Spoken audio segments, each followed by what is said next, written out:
सफाई कर्मचारी आलोक मौर्य और उनकी पत्नी ज्योति मौर्य की खबरें सोशल मीडिया पर आग की तरफ वायरल हैं। अपनी पत्नी को एसडीएम बनाने तक का सफर बड़ी ही परेशानियों के साथ आलोक मौर्य ने गुजारा था और जब उन्होंने सोचा कि उनका अच्छा समय आएगा तो शायद ये दर्द को भुलाया जा सकता है। लेकिन आपको बता दें कि साल 2015 में उनकी पत्नी जब एसडीएम बनी तो पूरे घर में खुशी का माहौल था। उस समय ज्योति मौर्य ने भी अपनी इस कामयाबी का श्रेय अपने पति आलोक मौर्य और अपने ससुर को दिया था, जिन्होंने इस राह में उनका बखूबी साथ दिया। लेकिन अचानक जब दूसरे व्यक्ति के साथ इश्क लड़ गया तो वही पति उन्हें कांटों की तरह चुभने लगा और उससे वो तलाक भी मांगने लगी। लेकिन जब आलोक मौर्य को अपनी पत्नी के अफेयर के बारे में पता चला तो उसके पैरों तले जमीन खिसक गई। उसने झारखंड से भी आया ज्योति मौर्य की तरह नया केस। पति ने पत्नी को पढ़ाकर बनाया नर्स, अब कह रही है मुझे तुम्हारे साथ नहीं रहना।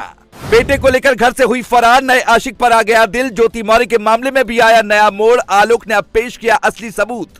मुंह छुपाकर भागता दिखा ज्योति का कथित आशिक मनीष दुबे। मीडिया से कुछ भी बोलने से किया इनकार। पहली बार दुनिया ने देखी मनीष की सच्चाई। ज्योति मौर्य की बेवफाई के किस्से अभी बच्चे बच्चे की जुबान पर थे ही, लेकिन इसी बीच झारखंड में भी एक चौंकाने वाला मामला सामने आ गया। ज्योति मौर्य ने अपने पति से तलाक लेने के लिए कोर्ट में अर्जी दाखिल कर रखी है।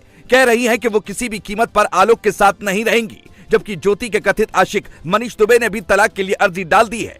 लेकिन अब इसी बीच ज्योति मौर्य के मामले में सबसे बड़ा अपडेट आ गया है। उनके पति आलोक ने ज्योति मौर्य पर अब तक का सबसे गंभीर आरोप लगा दिया है। क्या आरोप लगाया है उस पर आएंगे, लेकिन उससे पहले झारखंड से भी जो इस तरह का नया मामला सामने आया है उसके बारे में जान लीजिए। वहाँ एक मजदूर पति ने अपनी पत्नी का ख्वाब पूरा करने के लिए अपनी पूरी कमाई उसकी पढ़ाई में लगा दी। उसे यही लग रहा था कि पत्नी कुछ बन जाएगी तो शायद उसे आगे मजदूरी नहीं करनी पड़ेगी और बच्चों का भविष्य भी बन जाएगा। लेकिन अब उसके पैरों तले जमीन खिसक गई है, क्योंकि जब उसकी बीवी पढ़ लिख कर नर्स बन गई तो उसने साफ कह दिया कि मुझे तुम्हारे साथ किसी भी सूरत में अब नहीं रहना। उसको अपने मजदूर पति के साथ चलने और रहने में अब शर्म आ रही है। कन्हैया पंडित नाम का आदमी अब रो रो कर एक ही बात कह रहा है, मुझे इंसाफ दिला दो, मेरी पत्नी ने मुझे धोखा दे दिया।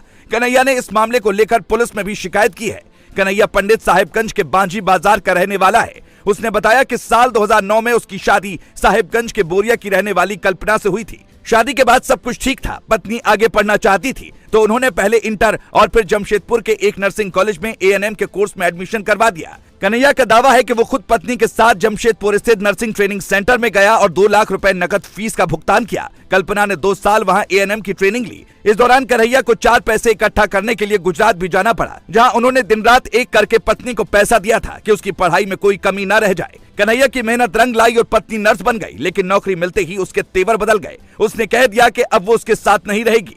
कन्हैया के मुताबिक 10 अप्रैल को 10 साल के बेटे को अपने साथ लेकर कल्पना चली गई। उसी समय से वो उसकी तलाश में भटक रहा है। ससुराल के लोग भी पत्नी के बारे में कुछ नहीं बता रहे हैं। हालांकि कल्पना के मायके वालों की माने तो उन्होंने कन्हैया पर ही मारपीट करने का आरोप लगा दिया। साथ ही ये भी आरोप लगाया कि कन्हैया कल्पना के साथ दहेज के लिए मारपीट करता था। अब पुलिस इस मामले की जांच में जुट गई है। लेकिन इसी बीच ज्योति मौर्य के मामले में नया मोड़ सामने आ गया है। ज्योति मौर्य के कथित आशिक मनीष दुबे पहली बार कैमरे के सामने आए, लेकिन उन्होंने कुछ भी बोलने से साफ इनकार कर दिया।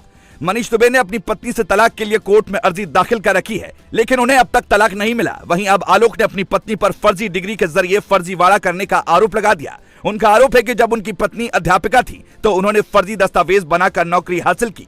अब इन सारे आरोपों की जांच तेज कर दी गई है, लेकिन हर कोई यही कह रहा है कि जिस तरह से ज्योति मौर्य ने बेवफाई के रास्ते खोल दिए हैं, अब बाकी की पत्नियां भी ऐसा ही करेंगी और लोग अपनी पत्नी को पढ़ाने से पीछे हटेंगे। वैसे इस पर आपका क्या मानना है, कमेंट में जरूर बताएं।